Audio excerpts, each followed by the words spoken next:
сейчас поиграю в Юрия Дудя. Мы в Панчево! Ты бред, там. Да. Юрий будет дуть. Неважно. Почему мы здесь? Не знаю, вы меня сюда привезли. Вот врать не надо. Я вообще вот здесь на набережной не оказываюсь. Панчево почему? Панчево, ну хорошо, ладно. Если серьезно, я сегодня оказался в Панчево, потому что сегодня была запись моей пьесы Other Colors на прекрасной джазовой студии. Реально, самая оказалась крутая джазовая студия в Сербии, находится в городе Панчево. Если что, вы имейте в виду. Как называется? Ты задаешь такие сложные вопросы. Дальше, под ссылочкой в описании будет название. Да. Короче, вот тут. Вы так не умеете делать, если что. Вот тут. Короче, да, и сегодня мы писали мою пьесу, которую я написал где-то полгода назад. Часть этой пьесы была написана в Белграде. Вторая половина этой пьесы была написана в Риме во время наших гастролей с Женей Горбуновым, с интуристом. Это твое программное произведение? Да, ну то есть я его исполнял уже несколько раз. Это 50-минутная пьеса, примерно 50 минут. Она там, есть некоторые... Все в зависимости от импровизации, скажем так, насколько они там будут длинные. Ну, да, это композиторская музыка, все по нотам, там 9 листов нотного текста, все серьезно. Так что сегодня я в первую очередь был как композитор и как инструменталист. Вот, посмотрим, что из этого выйдет. Пьесу, я надеюсь, мы как раз эту будем выпускать на лейбле Incompetence Женьковском. Благодаря, я думаю, надеюсь, с помощью как раз Aesthetic Joyce. Вот, надеюсь, все будет круто и классно. Ну, вот такие планы. Сразу вопрос от Паши Борисова из канала «Альбомы по пятницам». Окей. Как ты считаешь, твои географические перемещения, которые случились за последние несколько лет, как они повлияли на то, что ты сейчас сочиняешь? Да, я могу сказать, очень сильно повлияли, потому что конкретно именно данная пьеса, я же мог, в принципе, записать много где. Какая собачка. Вот. Мог бы записать много где, но так как она была именно написана в Белграде, под ощущением проживания в этой чудной, прекрасной стране, и также записана в Риме, в Италии, это, собственно, и есть мои ощущения, моя рефлексия на все происходящее со мной. И именно поэтому я ее хочу записывать, и записал вот сегодня, именно здесь, вот, в Сербии. Вот, именно таким составом. Потому что если бы я записывал в Москве, она бы по-другому бы звучала. Даже так, хотя там ноты и все дела, но все равно бы мера ощущения происходящего было несколько другое. А здесь вот, видите, вот даже вот такие замечательные истории может неожиданно приключиться с собачками. Как бы... Она сейчас упадет. Мило, да. Ну, в общем, как бы ты описал эти изменения? То есть, что было бы другое, если бы ты писал в Москве? Москва — это очень быстрый город, с быстрым темпом, с таким вайбом, постоянно движение и всего, а все-таки Сербия — это все такое, у них в Сербии главная философия жизни, философия полако, это их, как бы так сказать, что значит медленно, дословно, но в реальности это типа на чили, на расслабоне, скажем так, все медленно, все расслаблено. Вот. В Москве все-таки ты все время немножко, ты должен всегда быть, так сказать, всегда в тонусе, всегда куда-то опаздываешь, всегда куда-то бежишь. Вот. И поэтому и музыка, она немножко другая. То есть там актуально чуть-чуть несколько другие вещи.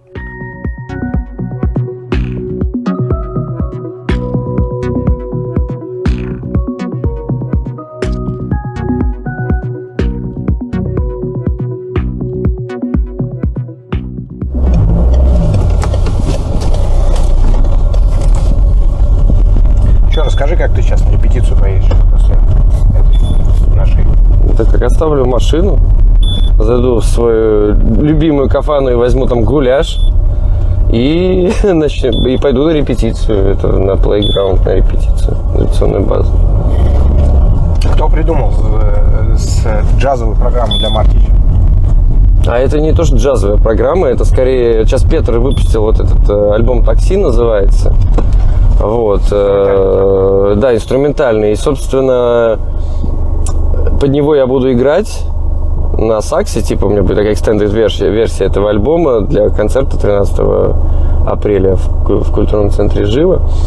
Вот, и еще и с нами будет Леня Риппельс играть. Первый его концерт, кстати, на барабанах, который наш друг-диджей.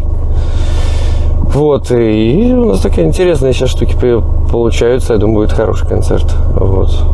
Ну там, как получается, саксофон, барабан, остальной плейбэк? Плейбэк, ну и Петра, который будет играть на кобелах, всяких перкуссиях, и, ну и, скажем так, что-то там петь, говорить, рассказывать. Вот, и делать шоу. В общем, Снимать майку? Может быть, наоборот, надевать. У нас же там джазовая программа будет. Надевать галстук. Надевать галстук, да. Все-таки джазовая. Ну, такая будет программа более аккуратная, короче. Это не прыгай киска будет. Вот, то есть там все. Никаких пошлых треков, без пошлостей. О, без пошлости программа, ничего себе. Да. То есть все серьезно. Ну, нормально.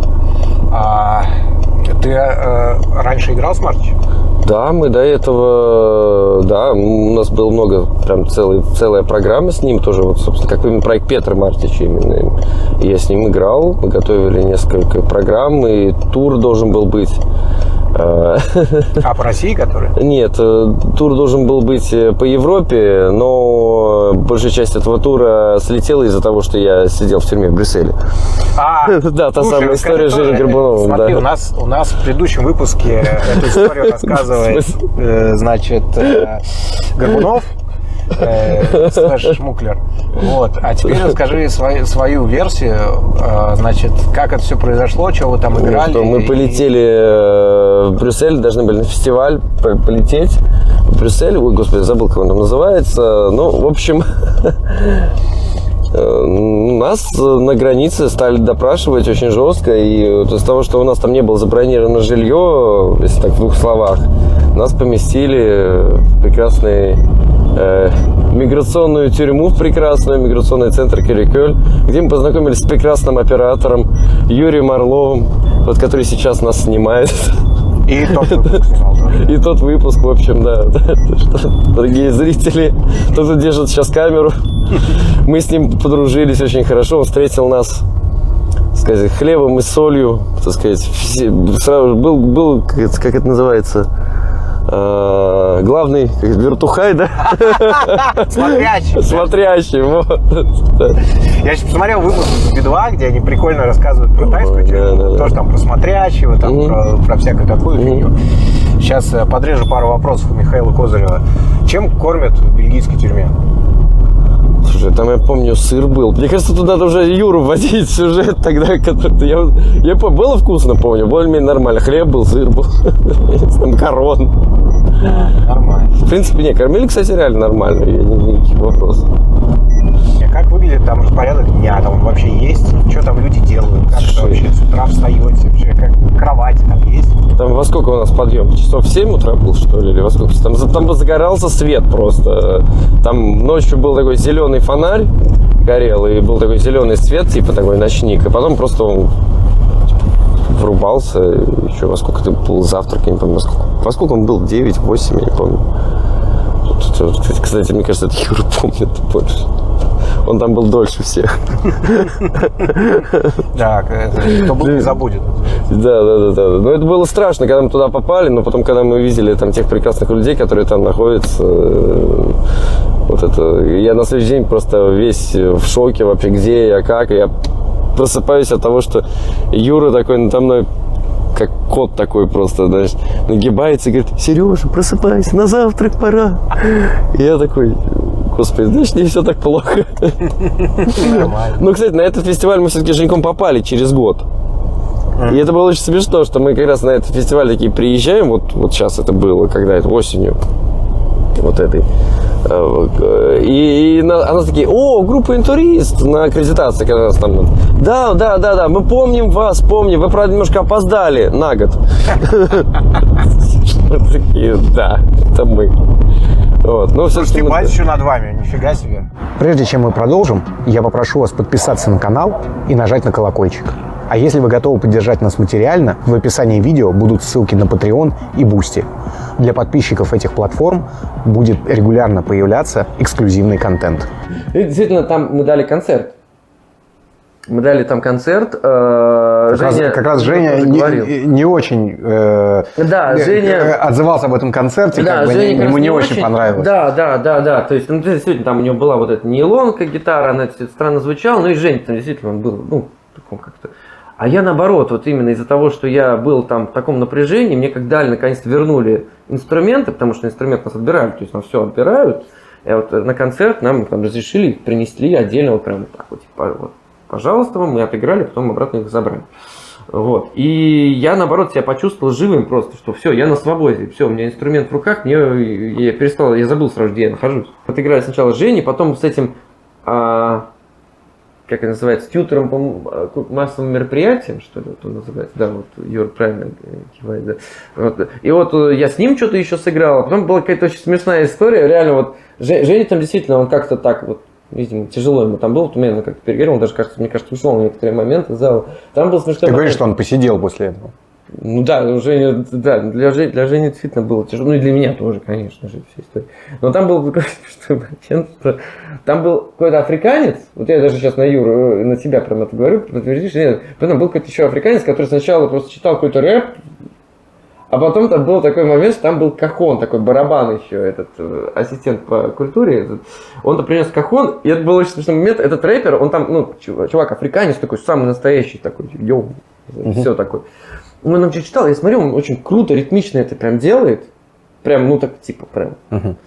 И я ему такой говорю, а я ж, Фелкути, афробит, прекрасно знаю. Я ему такой, чувак, а давай попробуй поиграть на кахоне, короче, да, я чувствую, а мне вот это вот самое смешное момент, а мне такой в лицо говорит, типа, я никогда не играл на брат, я не знаю, как это делать, типа, как играть, он еще такой начинает, типа, отнекиваться, я не знаю, я говорю, чувак, я уверен, у тебя получится, Блин, это Саус Парк какой-то, господи. Да, и вот это просто момент был, который я просто, я реально просто Саус Парк, он такой садится, и говорю, ну давай, и он такой, и там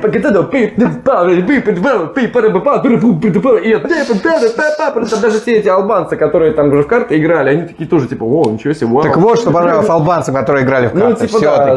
Да. Ну, то есть, это был момент просто реально. И я просто на него смотрю, просто, чувак, я знал, что ты можешь.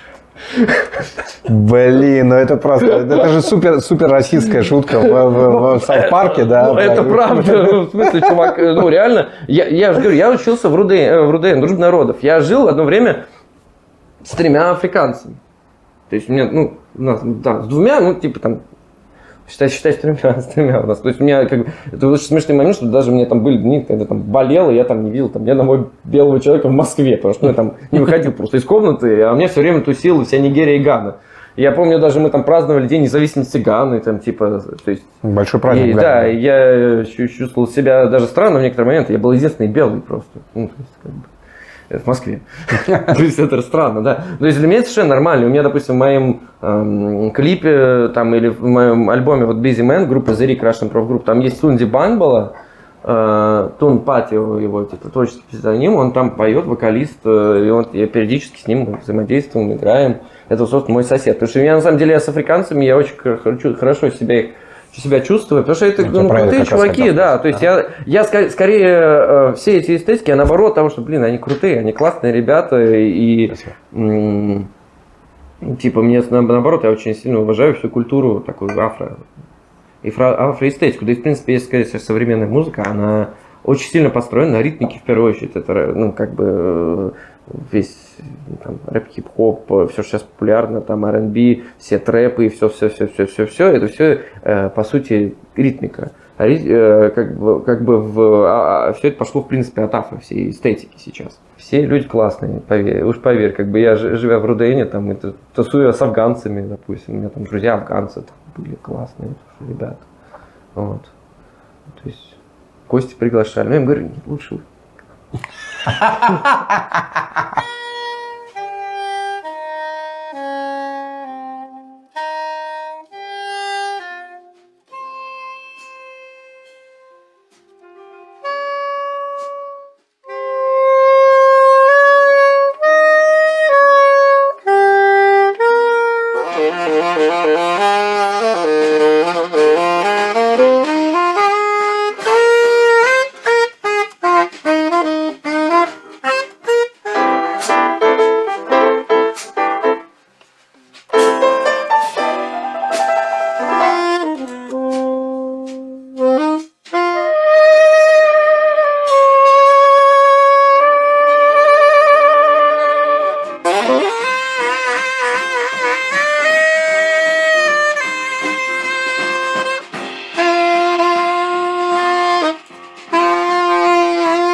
Как ты оказался в Сербии и почему именно здесь?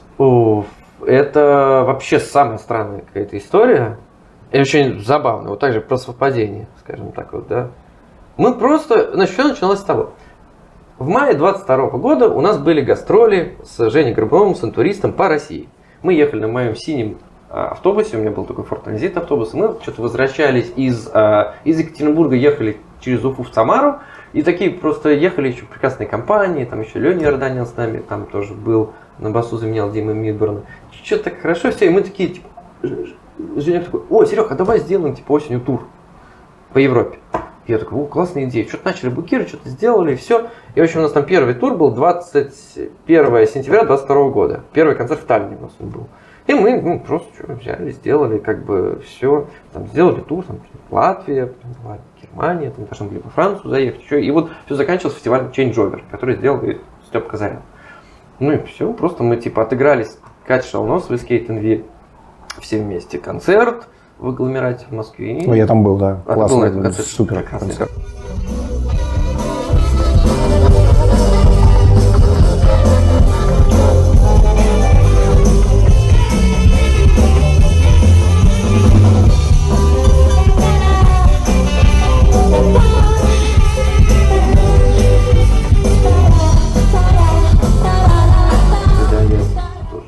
Вспоминаю с большим ностальгией. Там это отдельная история была про этот концерт, потому что там все потом сразу же разъехались, и все теперь потерялись. В общем, это действительно как-то... Ну, это крутая история. Я надеюсь, история с Катей пообщаться на эту тему. Да, вот. Это действительно было сильно. И просто мы стали вот что-то вечером 20 числа просто пересекать границу с Торфяновки в Финляндии. Потом начались вот эти все вот непонятные вот эти истории новостные, что там объявляют. Ну, а мы просто как-то вот смогли там проехать, там на границе было 4 человека, просто прошли и все. Ну и потом там утром узнали, что вот такие события случились. Ну и как-то после этого, мы поехали там, отыграли весь этот тур, у нас там был на месяц, потом приехали сюда в Changeover, отыграл я 5 концертов за этот фестиваль, спасибо Степе за это, то есть я с кем-то тут не играл. После этого с мальчиками нас позвали там, Софию, Стамбул, что-то там, еще куда-то ездили, там, в Венгрию попозже. Ну, короче, много куда здесь вот на Балканах нас позвали. С Женьком позвали, там вот эта история с Брюсселем случилась, собственно, тоже с тюрьмой вот с этой миграционной. Ну, короче, и просто мы как-то здесь задержались, я бы сказал, я никуда не переезжал, скажем так, у меня вот реально не было никаких вот, просто вот, все оказались неожиданно в Белграде, все морские группы, с которыми я играю. Ну и как-то и деньги были, я просто машину еще взял. Ну и как-то просто стали думать. А когда уже типа все вот эта серия концертов и эти движухи прошла, там уже январь месяц. Уже типа, и уже все как-то налажено, и работа, и все. То есть у меня как-то это вообще максимально странным образом. То есть я реально долгое время просто здесь очень странно себя ощущал, что просто как будто я на гастроли уехал. А у мальчики, мои ребята, они как раз через Грузию ехали. И они вот эти вот Верхний Ларос, вот эта вся история там, в общем. Мне было за них так жалко. Так это вообще, я так за них волновался. Мы вот сидели с Женей Горбуновым в Каннах, вот, пили. Кстати, мы пили прекрасные настойки, реально.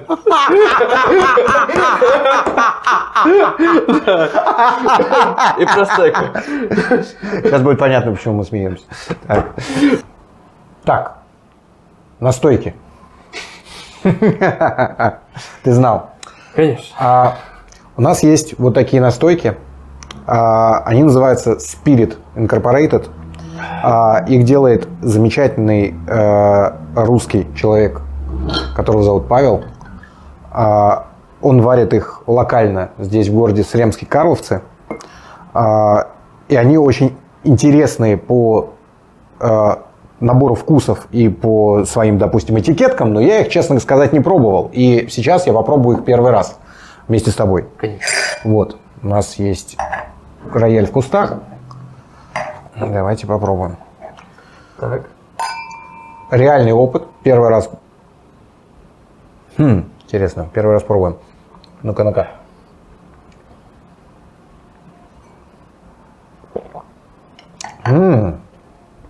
Блин, кстати, она неплохая. Тут прям чувствуется и сладкий перец, и острый. Вообще, мне нравятся такие штуки. А ты что про свое скажешь? Хорошее послевкусие очень. То есть она такая хорошо раскрывается. В общем, эти настойки можно найти в различных барах Белграда. Если вы увидите их вот такие яркие этикетки, то можете их попробовать. Мне кажется, это неплохой опыт. За кадром ты говорил, что тебе не очень нравится Белград. Да, это правда. Почему? Но это просто, так же скажу, не мой вайб, не моя атмосфера, не мой ритм жизни. Здесь прекрасно находиться там 2-3 недели, но здесь у меня, знаете, ощущение, как будто бы ты вот у своей бабушки, у своей хорошей бабушки, все, так сказать, накормили, напоили, спать уложили, все очень уютненько, хорошо, но потом просто я начинаю в этой всей просто разлагаться, вот так просто, я превращаюсь просто в желешку такую. Вот. Мне нужно всегда, чтобы был какой-то вот драйв, что-то вот всегда куда-то. То есть я люблю, мне надо суетиться, торопиться, это мне надо, чтобы это меня заряжает жизнью, как фильм «Адреналин» такой, знаешь, мне это нужно. Что-то такое более большое. И второе, конечно, я люблю все-таки что-то более такое аккуратненькое, вылизанное, без всяких так вот там мусора, граффити, все отреставрированное. Я сам по первому образованию инженер, автоконструктором, можно сказать. У меня там, да, специальность управления транспортными предприятиями. И там, как бы я люблю, как по первому образованию инженера, люблю, чтобы все четенько было, все вот. А здесь все-таки любят такой индустриальный, раздолбанный вайб во всем. И все-таки это немножко не моя, как бы, просто история. Ты человек с каким-то совершенно невероятным набором профессий и увлечений, и, как это сказать, способов, которыми ты зарабатывал на жизнь в течение вот всей жизни, получается. Ты можешь перечислить все профессии, которыми ты занимался? Вообще могу сказать в целом, что у меня просто есть несколько главных вещей в моей жизни, которые для меня максимально важны. То есть я тот человек, который точно знает, по крайней мере, вот, что я хочу. Вот, это на первом месте это вера, церковь, Бог. Для меня это очень важно. Это действительно очень важные вещи. Собственно, я сейчас очень рад, что как раз еду сейчас к 5-му, у меня 3 числа самолет, 3 мая. И я прям успеваю ровно, прям к началу, считай, там, службы, вся в родном монастыре, где там мой духовник, в родном городе Саранске. Это меня сейчас прям вот так заряжает энергией. Второе, да, это музыка. Все, что с ней связано, мой инструмент, саксофон, я действительно очень люблю свой инструмент, вот как вот, это мой голос. И третье, да, это все, это я обожаю водить машину, все, что связано с вождением, техника, мое образование, в принципе, первое, оно влияет. И поэтому все, что я делаю, в принципе, в своей жизни, оно всегда связано либо с музыкой, с творчеством, либо как-то с машинами, с вождением. Потому что я не скажу, что у меня там было много работ, но все эти, у меня было работ много, но они все всегда связаны либо с этим, либо с этим. И поэтому я могу сказать так, что у меня много всего было, но я, в принципе, последние, наверное, 10 лет не работаю именно вот как вот так, в таком понимании. Но потому что я просто делаю то, что мне нравится. И я могу сказать, что вот я много лет там в Москве периодически, я там был в свое время вообще там, даже некоторое время замначальника таксопарка. Потом, я в итоге выбрал музыкальную свою деятельность и как бы пошел на большие такие, знаешь, уступки. То есть у меня были проблемы с финансами из-за того, что я там бросил хорошую, нормально оплачиваемую работу и как бы пошел по музыкальной стезе, и я сам стал просто там таксистом. То есть я за всю свою жизнь периодически реально подрабатываю в такси, как бы там в Москве со студенческих лет, когда там, прижимает, да. И могу сказать, что с большим удовольствием это делаю. То есть мне, в принципе, эта работа, она меня прям вот заряжает энергией. У меня очень много разных там интересных рассказов всегда. Вот, потому что даже просто, когда люди садятся в такси, и там специально подобный плейлист на Spotify, как говорится, я вот такой жилеточке просто: здравствуйте, куда вас отвезти? На водный стадион? Пожалуйста, присаживайтесь, водичка тут. И это в экономе. Народ немножко офигевает. Но мне это нравится. Я живу от концерта до концерта. Вот кто-то живет там до выходных, кто-то еще до отпуска. А у меня жизнь, вот когда я знаю, когда у меня следующий концерт. Если у меня есть следующий концерт, если у меня есть ради чего жить. Как часто ты тут подрабатываешь грузчиком? Ну, я не грузчиком, я перевозками скорее занимаюсь. У меня больше всего скорее встречи из аэропортов, трансферы и все такое. Как бы это, ну, квартирные переезды тоже бывают. Но... Слушай, ну, здесь у меня сейчас как? Здесь не такие жирные времена, как в Москве, когда можно было хорошо зарабатывать чисто только музыкой. И сейчас вот приходится вот и так. Ну, я всегда и в Москве, кстати, тоже. У меня был в Москве свой фургон. До этого был вообще свой грузовик. И я параллельно всегда, как говорится, с музыкальной деятельностью. Я очень люблю водить. И, в принципе, мне это доставляет большое удовольствие. И, собственно, такой источник дополнительного заработка меня всегда как бы радует. Поэтому мне вообще это, наоборот, в кайф. Вот. Ну, как есть заказы, достаточно часто. Я бы сказал, сейчас даже большая часть финансов как раз у меня благодаря перевозкам. Потому что здесь все-таки, конечно, в Сербии гонорары не те. Это все-таки не то, что было раньше там. Вот мы вчера же даже я с Юрой Макарычевым, это группа On The Go, вот, мы с ним, вчера я его отвозил в аэропорт, и мы с ним очень хорошо сейчас сдружились. Конечно, он тоже вот говорит, что как раньше там было, да, когда можно было хорошо музыканту зарабатывать, независимому музыканту, я имею в виду. Сейчас он, вот и у него тоже там с финансами тоже все не очень хорошо. Вообще у всех сейчас не те времена. В Москве у тебя много подработок?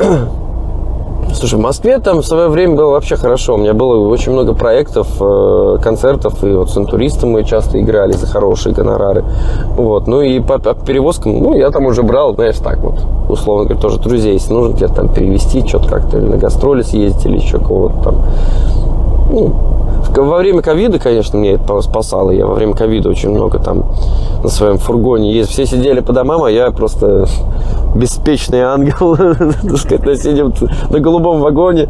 У меня синий такой транзит-фургон был, покрашенный ярко-синей краской. И вот я там ездил, бывало там реально что-то развозил, какую-то кислоту, какой-то тип кислоты, кислоту с Щелково, в Химки, в Мытищи, там у меня просто заказы всякие были.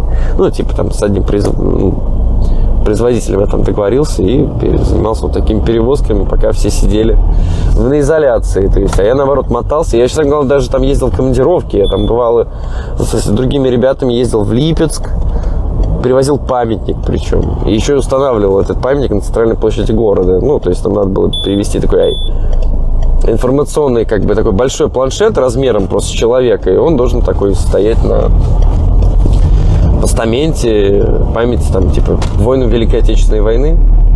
Я вот тоже в командировку гонял в Липецк, в командировку гонял в Сочи, тоже там тепловизоры перевозил. В общем, короче, много всего было интересно. Тоже во время ковида, если не связано с музыкой, имеется в виду. Тогда еще один вопрос от Паши Борисова из альбомов по пятницам. Ты чувствуешь какую-то свою оторванность от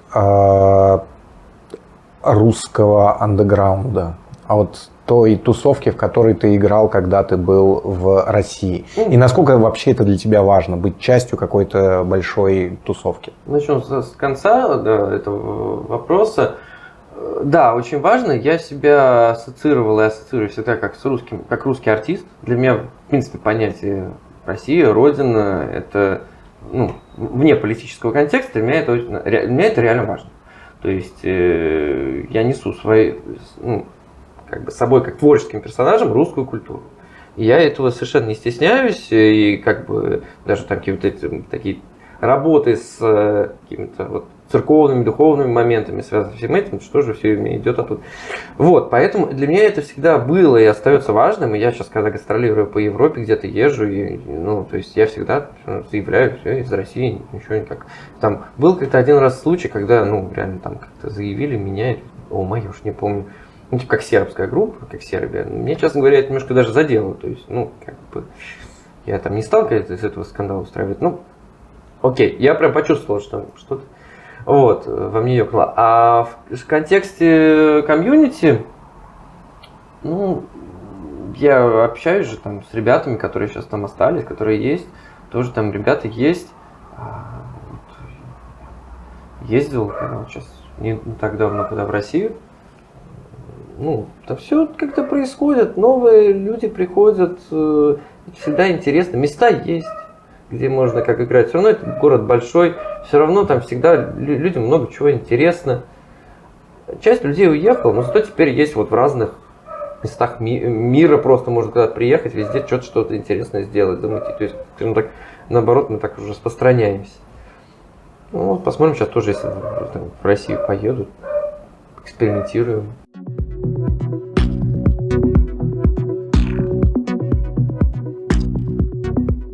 Расскажи, что тебя связывает с религией и с чего все это началось? Да, это вообще такой момент, что я с детства, ну как сказать, у меня как моя крестная семья, ну, то есть получается моя крестная мама и крестная папа, да, потому что они там все из церковной семьи, вот, ну по сути мой крестный и как его отец моего крестного, он священник, вот, батюшка Виктор, вот, к сожалению, только он буквально на прошлой неделе ушел из жизни, это для меня тоже такая тяжелая история.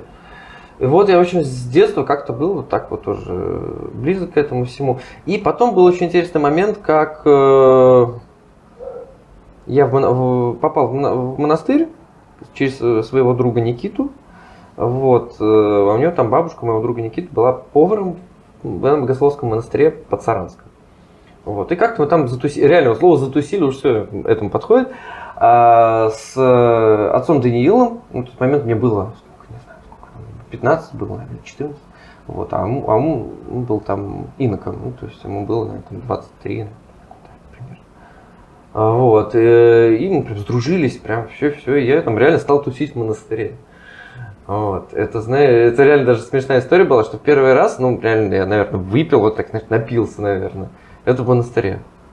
Вот, это как, ну, как-то там все вот такие истории. Как Мне кажется, что если вы кто-то из тех, кто смотрит эту передачу, как бы немного по-другому себе представляет слова «попал в монастырь». Да. У меня там другая совершенно атмосфера была. Ну, как бы, да, там были истории, конечно, такие даже и смешные, что у меня мама там волновалась, а где мы сын, а я в монастыре там даже пьяный. Такие тоже были. Но там, как говорится, это всякое было, но, как говорится, там и отдыхали хорошо, но и молились так, что... То есть там не надо говорить, что там все как-то так совсем, ну... В общем, для меня это важный момент, то есть я это вижу как вопрос веры не как там, то, что, знаешь, 40 свечек на налой поставил и все грехи откупились, а достаточно серьезно, я много читаю духовную литературу, потому что там Евангелие, исповедуют, причастие. Конечно, для меня это важно, и потому что для меня в моей жизни были примеры действительно очень духовных людей, настоящих священников, и как бы все это для меня близко и очень важно. И как есть такая пословица, по которой я живу, тоже можно сказать, как, да, что говорит, если кто перестает молиться, совпадения прекращаются. Ну, судя по своей жизни, я понимаю, что я все правильно делаю. Также, собственно, у меня есть проект Baritone Domination, где, в принципе, мы играем там 2 баритонных саксофона и барабаны. Это Саша Сериченко и Петя Отоцкий. Где мы, в принципе, играем византийские такие вот византийскими глазами, просто распевами церковными, можно сказать, играем в 2 баритонах с барабанами, барабаны выступают как колокола, и это очень эпично звучит, и очень, ну, это такая глубокая история, то есть я вот люблю очень работать с этим. Также у меня был проект, вот если к творчеству сейчас вот теперь подходить, есть проект «Колокол» Филиппа Горбачева, техномузыкант, такой достаточно известный, мой очень хороший друг. И вот у нас проект «Колокол», где мы реально делали такое техно с колокольной звонницей, с колоколами, там Александр Чайка, прекрасный звонарь, там у нас еще там Тая Радченко тоже там была, там Клинка Андрей на гитаре. И я на саксофоне там реально играл просто Три святое, ну, распев там, да, Святой Божий, Святой Крепкий, Святой Бессмертный, помилуй нас, то есть на саксофоне вот этот распев под техно, под колокольную звонницу на мэйне мутабора. Вот.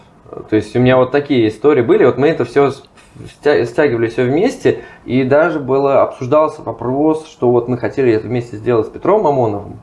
Потому что для нас, для меня Петр Мамонов это очень важная фигура в плане музыки, в плане творчества, потому что действительно это человек, у которого такая очень насыщенная жизнь была, творческая, и который пришел к Богу достаточно глубоко вот в эту всю историю, скажем так, ушел, и очень для меня правильный. Это для меня очень там фильм «Остров» это был очень знаковым в свое время, конечно же. Тебе, наверное, нравится фильм «Такси Блюз». Тут мне постоянно, это реально постоянный прикол, вот просто, да, то, что Сергей Храмцевич, саксофон и вот машина, и сразу же «Такси Блюз».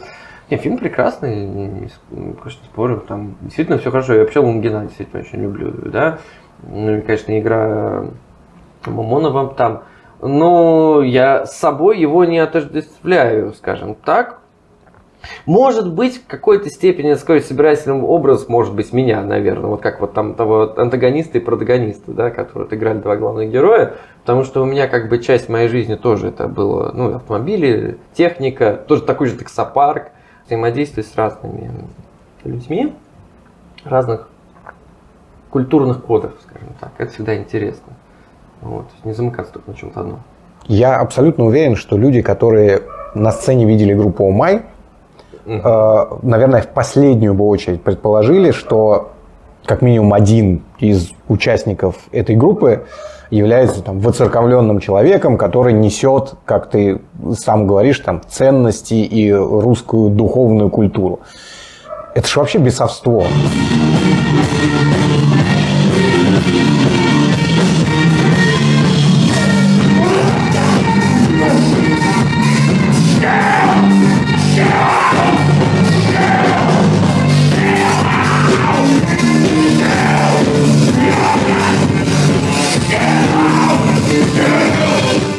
Ну, или ты с этим не согласен? Скажем так, если уже даже говорить так же, возвращаясь к Мамонову, посмотреть, что творил Мамонов для музыкальный ринг, все вспоминаем, да, звуки ему как бы. Но он тогда еще не был духовным человеком. Уже был, в принципе, в поиске. А то, что он, как говорится, выпить любил, так он до конца своих дней выпить любил. Скажем так, вопрос в том, что он как себя стяжал, чтобы уж не доводить это совсем до греха.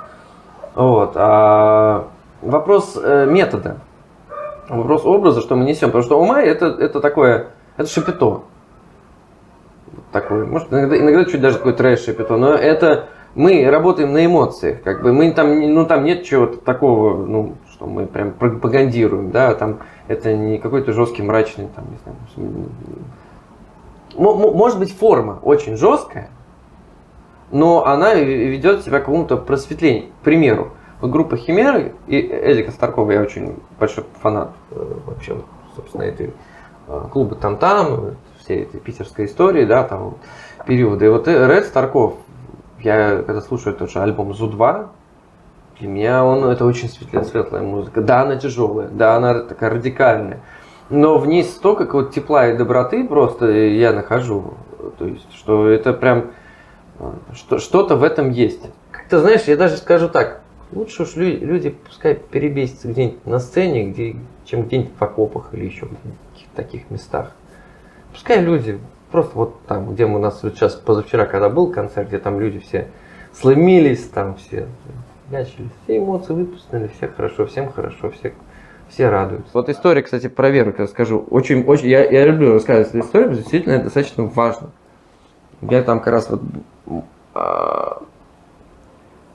короче, сосед моего друга Кирилла, мы кума, да, получается, очень близкого моего друга, Файсал, он, в общем, из Афганистана. И как-то так, ну, я к своему другу Кириллу в комнату ходил, мы как общались, ну, а Файсал как построение. А тут что-то меня попросил, соль, что ли, или еще что-то, ну, что-то вот, пообщать в свое время.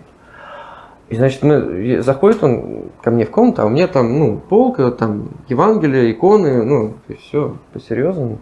И мне понравился, до этого он ко мне относился так, ну, типа, ну, а то подходит ко мне, говорит, типа, верующий? Я говорю, да, верую, в церковь хожу, все. Он мне прям берет руку, говорит, теперь я тебя очень уважаю. И после этого я прям почувствовал, что он всем своим друзьям афганцам рассказал, что типа, вот, типа, я говорю, ходишь ты в церковь? И я прям просто в общаге потом реально, типа, очень там зауважали, ребята, мне там стали вот афганцы приглашать к себе там в комнату, типа, давай у нас поешь, там, типа, там, что-то. Ну, короче, очень хорошие отношения как сразу же начались именно поэтому, то есть, как бы, то есть тут вопрос о вопросах о религиях, скажем так, отношениях. Главное, что люди, в принципе, как говорится, относились к какую-то вот духовную работу делали над собой. Вот. Это вот для меня был очень хороший урок как раз. Кстати, ты, живя в Сербии, чувствуешь, что здесь тоже православная культура? Да. Здесь веруют... В России, к сожалению, к великому сожалению, из-за всех исторических событий, которые были в 20 веке в том числе, у нас, как еще говорили, Россия крещена, но не просвещена. Вот в таком формате. У нас очень... Христианство в целом, оно очень такое языческое. То есть у обыкновенных людей понимание христианства с очень языческим подтекстом таким. Как я уже говорил там в интервью, что типа там люди думают, что чем больше свечек поставят, тем все грехи простятся. Вот. Здесь в Сербии люди, реально, как философию понимают православие. И для них это часть культуры, как в Грузии, кстати, также тоже, грузины тоже. Вот. И действительно здесь это чувствуется. Для меня было, например, большим шоком, когда я еду, например, в автобусе, и там пол автобуса каких-то школьников или студентов, и они крестятся, когда они проезжают. В Тбилиси тоже там так же, вот я так же, да. Потому что это часть культуры, и здесь люди это совершенно правильно понимают.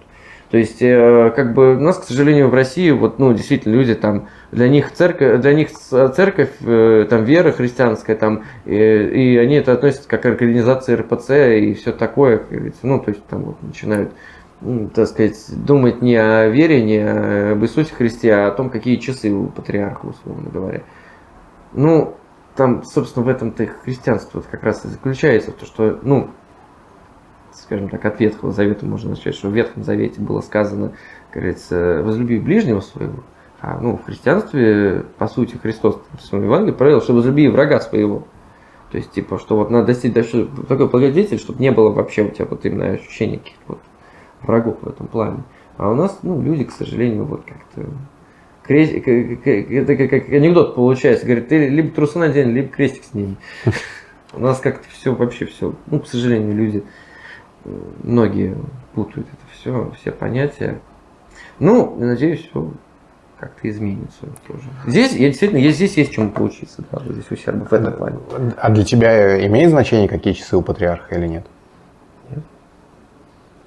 Это не мое дело, какие у него часы. И вообще, скажем так, у меня могут быть какие-то вопросы, допустим, к РПЦ как организации, никак не связанные с религией, потому что здесь это организация, и у них там свои истории, связанные с правительством, всеми делами.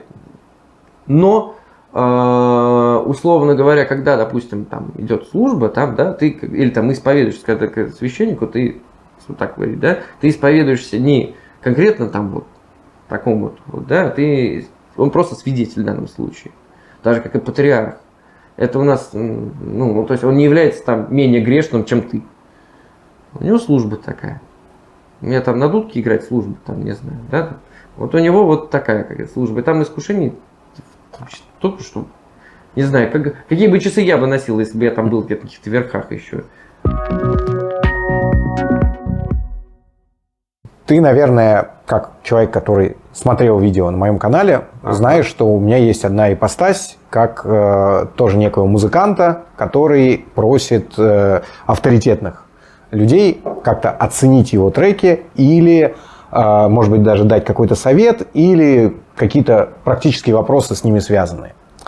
У меня к тебе будет вопрос такой. У меня есть один трек, который я записал, и там есть партия саксофона. Твой трек? Да. Ага.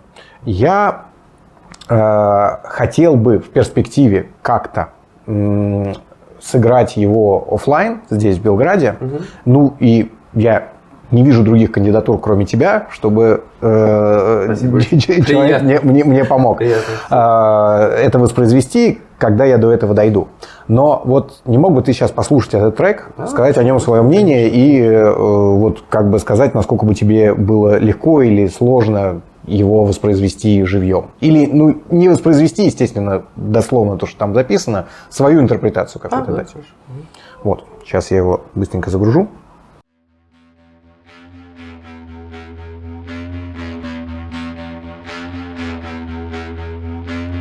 Воображая Россию, белой как превосходство силой, расплескавшейся по погонам синей, красная молоткастая ксива. Воображая Россию, девственно чистый бланк доносителя, взяли синие ручки, пишем слово «насилие», красная мякоть надкушенной сливы. Воображая Россию, сотни исходящих с конвейера полупрозрачных бутылок. Так, Ну, что могу сказать, там, ну, может, как моя стилистика, без проблем. Тебе это записать просто сейчас поверх надо, да? Не, мне записать не нужно. Все нормально. Нет, все там нормально, да? Но для живого воспроизведения мне точно понадобится. Ну, конечно, зови, все, без проблем. Контакты, знаешь, все придет. Надо. Как человеку, который не живет в Белграде, достучаться до Сергея Храмцевича и попросить тебя, например, что-нибудь в студии записать? Во-первых, хочу сказать, что реально классный трек. Спасибо. Вот, действительно интересно было слушать. Стучаться. Я везде для всех открыт, мне там люди пишут, бывает там, да, у меня есть все инстаграмы, телеграммы, то есть совершенно достаточно доступен для всех. Вот, так что, если есть интересный проект, действительно, я как бы готов. Вот сейчас, кстати, у меня главный момент, что я сейчас записываю, я попросил, вот прям буквально мне завтра надо записать, господи, сын Сергея Бабунца, Никита Бабунец, короче, у него группа Шардаш называется. Вот он там записывал один из треков саксофон, меня очень попросил, ну, типа, Сереж, хочу вот как раз вот в своей манере, чтобы, типа, очень саксофон, мы с ним так знакомые, я вписывался один раз, ну, там, с интуристом как раз вписывал. Вот завтра как раз буду работать. Ну, у меня, в принципе, это еще действительно отдельный источник моих заработка, это именно вот запись вот саксофона, как раз вот такая студийная работа. Благо, у меня сейчас есть вся техническая возможность для этого, скажем так, портативно что-то записать. Такая портативная студия есть. Так что да, пожалуйста, есть действительно интересный проект. Ну, конечно, там какую-то такую лютую попсу мне не особо это интересно. Вот. Ну, конечно, какие предложения? Но, конечно, хочется играть что-то интересное все-таки, да. Но, слава богу, обращаются обычно всегда очень интересные ребята в целом. С Моргенштерном бы сыграл? А я с Гонфлагом играл. Ну, как бы с Моргенштерном, кстати, да, сыграл. На самом деле, чувак, я когда с Гонфлагом, я, кстати, играл как раз, мы лайв был, трек «Уфо», у него там есть, мы переделали под живой бенд. И есть прям даже клип, там, Уфо лайв, типа, у него там трек, где мы переаранжировали его трек прям под живой состав, живой ансамбль. У меня там прекрасный, кстати, соло-баритон получился очень хороший. Вот. Тоже вот работает с Моргеном. Кстати, я честно скажу, на самом деле я его во многом уважаю. Да, у него там радикальный подход, но он такой, это, в принципе, тоже своего рода такой панк прям у него. И, допустим, вот там, не знаю, мне очень понравилась эстетика, когда он просто там, вот, нужно было там рекламу сделать, он сделал трек про War Thunder просто, да, и действительно трек классный, и он просто максимально честно все сказал, вот все как есть. Ну, типа, вот мне дали деньги, я сделал, вот трек, пожалуйста, вот, играйте, игрушка была. Ну, типа, ну, да, я сам, кстати, играл в War Thunder, игрушка нормальная. Это не реклама, если что, просто реально игра нормальная. Вот. Это не имеет отношения, что Wargaming сейчас в Белграде. Никакое отношение не снять. Хороший этот самый, внезапный такой product placement. Да. Ну, что есть, то есть. Ты русский Шабака Хатчинс? Окей. Как тебе такое определение? Слушайте, ну, могу сказать так, что да, у меня был вот альбом Busy Man с моей группой The Rick, Russian Pro Group, которую я, кстати, сейчас планирую восстанавливать, возобновлять. И как раз в России сейчас я вот думаю приехать и сделать реюнион. Кстати, это была первая группа, в которой я тебя услышал. Супер, и это супер, классная очень, группа. очень, да, ну вот будем сейчас работать над этим. И, ну, скажу так, очень интересный момент в том, я люблю афробит. И, скажем так, скорее Шабака Хатчинс, он взял эстетику от саксофониста Фела Кути, нигерийского известного саксофониста, который придумал афробит вместе с Тони Алленом. Это вообще история такой афроджаза, сейчас вкратце.